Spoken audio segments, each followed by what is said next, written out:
Hello everyone, Shri Swami Samarth सर्वांना।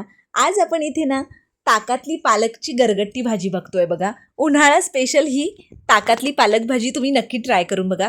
त्यासाठी बघा एक भांडं गरम करायला ठेवलंय, त्यामध्ये अर्धा चमचा तेल घालायचंय। त्यामध्ये एक मी इथे मिरची बारीक चिरून घातली आहे। पालकाची पानं स्वच्छ धुवून बारीक चिरून शिजवून घ्यायचेत आपल्याला।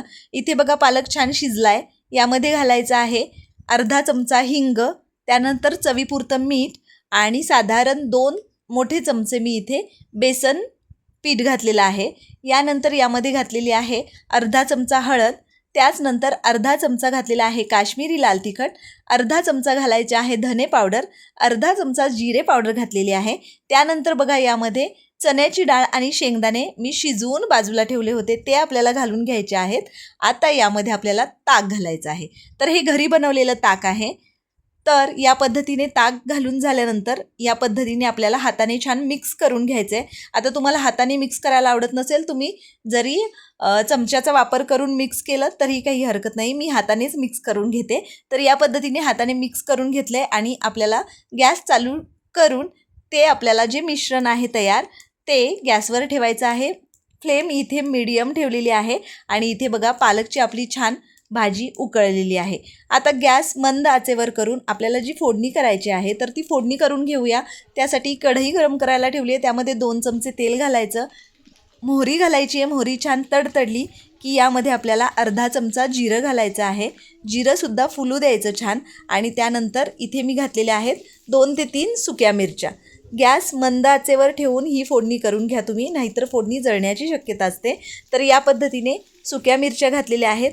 त्याचबरोबर 7 ते 8 लसूण पाकळ्या ठेचून घेतलेल्या आहेत। तो जो ठेचलेला लसूण आहे तो घालायचा आहे। आता ही फोडणी छान 1 ते 2 मिनिट छान परतून घ्यायची, जोपर्यंत अगदी लसणाचा हलकासा रंग बदलेपर्यंत आपण याला परतून घेऊया। त्यानंतर अर्धा चमचा हिंग घालायचा।